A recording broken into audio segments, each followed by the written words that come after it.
اعوذ باللہ من الشیطان الرجیم بسم اللہ الرحمن الرحیم۔ مولا کائنات حضرت امیر المومنین علی ابن ابی طالب علیہ السلام کے مجموعہ کلام نہج البلاغہ کے تیسرے باب کا 479 نمبر فرمان۔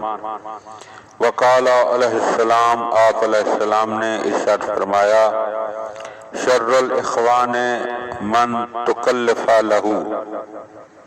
مولا فرماتے ہیں کہ بدترین بھائی وہ ہے کہ جس کے لیے زحمت اٹھانی پڑے۔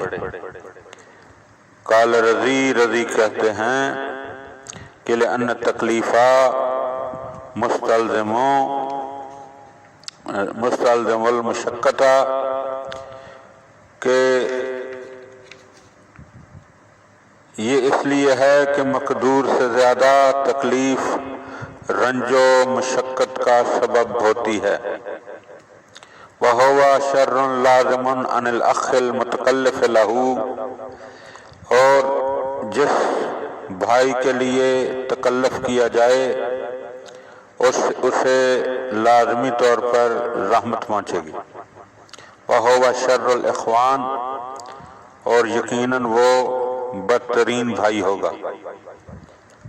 اور پھر علامہ مفتی جعفر حسین آل اللہ مقامہ، کہ اللہ ان کے درجات میں بلندی عطا فرمائے، وہ فرماتے ہیں کہ جس دوستی کی بنیاد محبت و خلوص پر ہو وہ رسمی تکلفات سے بے نیاز کر دیتی ہے، اور جس دوستی کے سلسلے میں تکلفات کی ضرورت محسوس ہو وہ دوستی خام خالص نہیں ہوتی، اور ایسا دوست سچا دوست نہیں سمجھا جا سکتا، کیونکہ سچے دوستی کا تقاضا یہ ہے کہ دوست کے لیے باعث زحمت نہ بنے۔ اگر زحمت کا باعث ہوگا تو وہ اذیت رساں اور تکلیف دہ ثابت ہوگا، اور یہ ایذا رسانی اس کے بدترین دوست اور بھائی ہونے کی علامت ہے۔ لہذا انسان کو چاہیے کہ وہ کبھی بھی رسمی تکلفات میں نہ پڑے، بلکہ بغیر تکلف کے اپنے معاملات کو جاری و ساری رکھے۔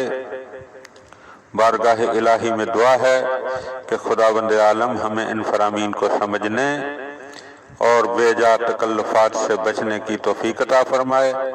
اللہم صلی علی محمد و آل محمد۔